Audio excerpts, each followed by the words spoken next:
Don't go as much as I used to the game, to Anfield.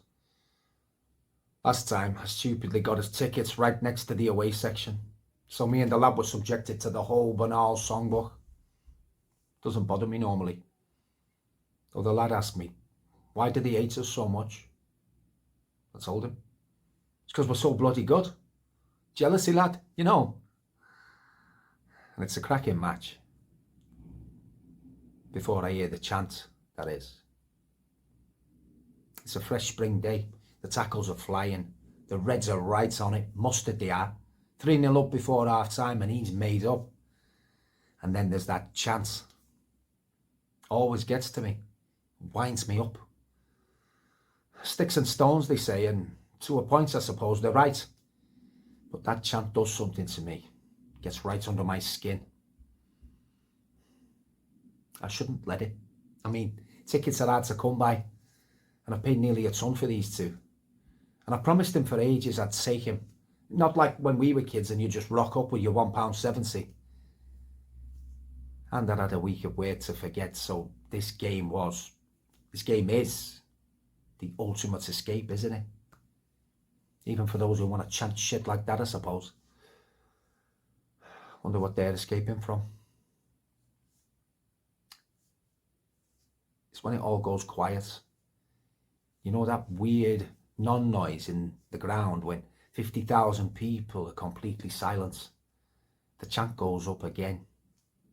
The sun was right, you murderers. Some of those singing it are like teenagers. Not that much older than my lad. They're 20, 30 feet away from me.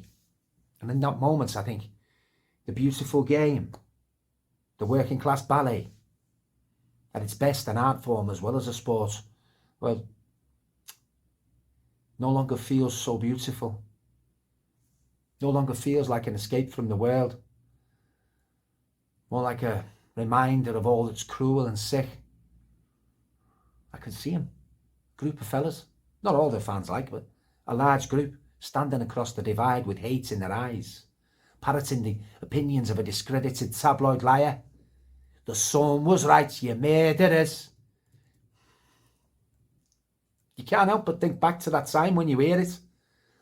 The headline's only a couple of days afterwards, and my breath begins to quicken.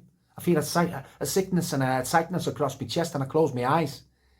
And I'm back behind a sea of scarlet scarves.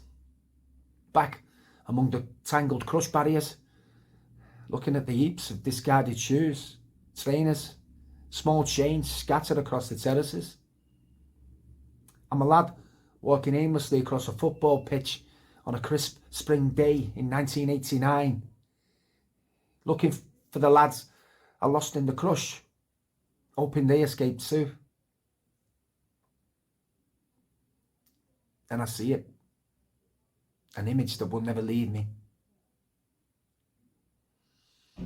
There's a man on his knees, giving mouth to mouth to a lad in the penalty area, trying to revive him. Suddenly, he stops. He looks around with a terrible loss in his eyes.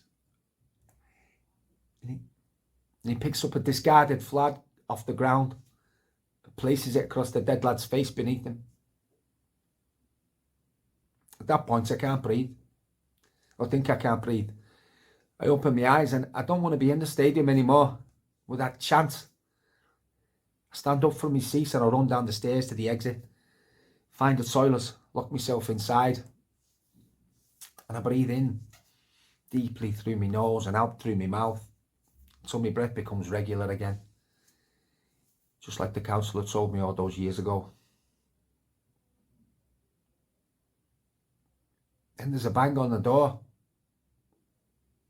You all right, Dad? You okay? I tried to reassure him. Tell him it was those prawns I had last night. Didn't agree with me at all. Tell him I'll be out in a minute. And I continue with my breathing in and out, regular and calm. And I think, isn't this supposed to be a laugh? something to enjoy, something for me and the lads, you know. And here I am, running away, hiding from a gang of fellas chanting some stupid fucking song.